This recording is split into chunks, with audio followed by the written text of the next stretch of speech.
Hi, folks. This week we had some troubling news in Nevada. A rancher, the Bundy family, uh, they were apparently grazing some cattle on public land without paying the fees that are associated with use of public land. Apparently, that particular area has a bunch of protected wildlife on it, some turtles. These were, according to the government, being hurt by the presence of the cattle.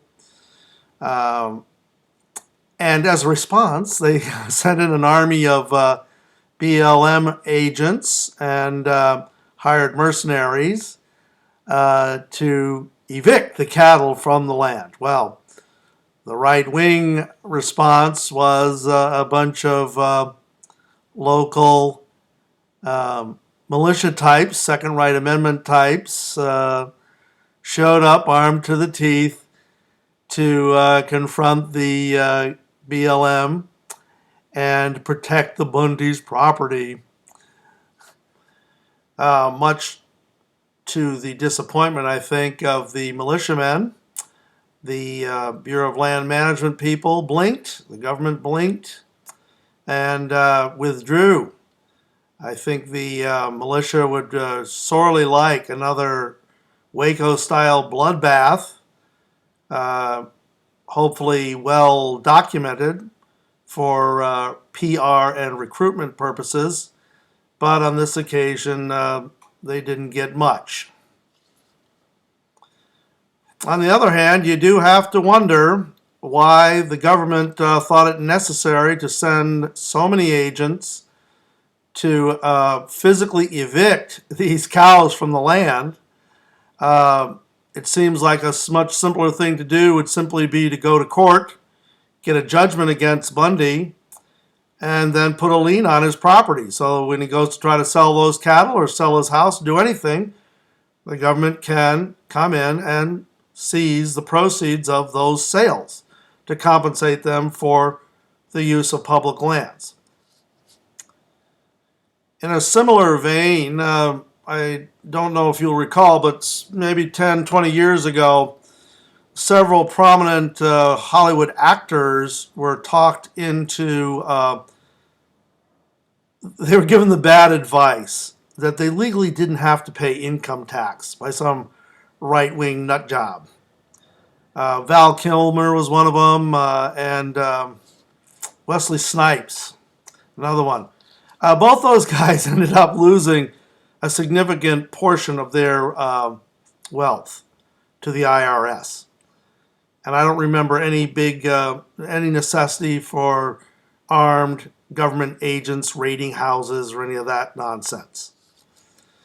I am old and cynical and an economics student, and one of the things they teach you is if you want to know the truth about any situation, follow the money, find out who's making money. Turns out Bundy land is actually prime development land. They have been made offers to sell by powerful development interests. They have refused these offers to sell. Harry Reid, the senator from Nevada, has a lot of business interests in Nevada. He probably stands to make some money by whatever they want to do with, by getting rid of the Bundys and developing the land one way or the other. A crony of Reid's is the head of the BLM. I don't know about you, but this just smells like that age-old story. Some rich, powerful man wants what some poor, powerless man has, but doesn't want to give up. Violence and coercion ensues. You've seen it a million times. The Bundys claim that they shouldn't have to pay to use public lands. They've made this claim in court. They've lost every time that it came up. They say that they were on the land before the Bureau of Land Management came into existence and therefore shouldn't have to pay. But, just like everything else, the Indians were on the land before The Bundys showed up, and I doubt that the Bundys paid a dime to them either. Once again, the tables were turned. The Bundys were the powerful ones. The Indians were the weak ones. And the Bundys drove the Indians off their land. Well, be that as it may, the cat is out of the bag now. The government cannot simply stand to walk away. There's too much at stake. They have to, once they have made the accusation of law breaking, they can't simply shrug their shoulders and leave. They've got a reputation to protect. I have no doubt that in the near future, reprisals will be taken against the Bundys and the people who supported them. The FBI is probably identifying these people as we speak. Now, what shape or form that takes, I hope it's a little more subtle than this BLM raid was.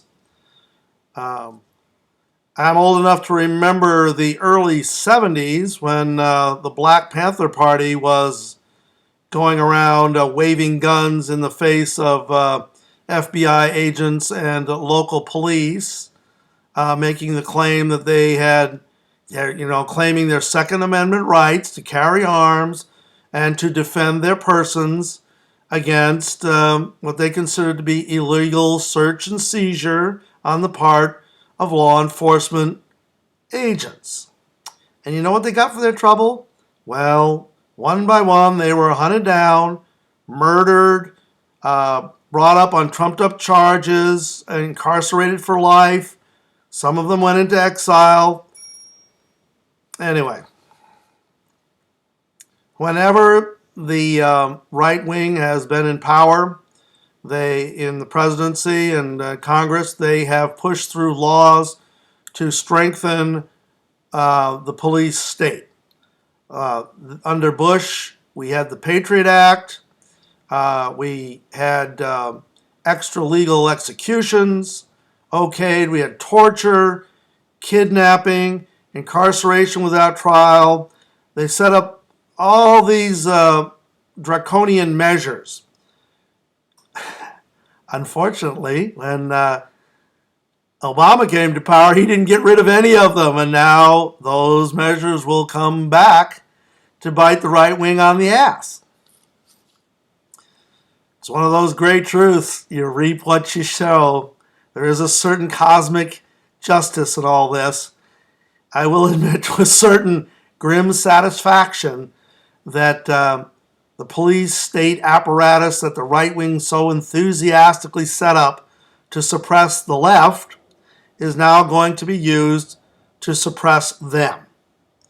But be that as it may, I recognize that the use of this power is immoral. It's something that no right-thinking American should support. I would be very happy to see the Patriot Act repealed, the Department of Homeland Defense broken up, drone use over the United States canceled or made outlaw. Believe me, we've just letting forces out that are going to destroy us. As much as I hate and fear the Tea Party and other manifestations of the extreme right, I do have to say that what's going on in Nevada stinks. And I hope that even if you are a leftist, you'll see the injustice and the danger in this kind of activity. Thanks a lot for watching. Have a good day. Bye.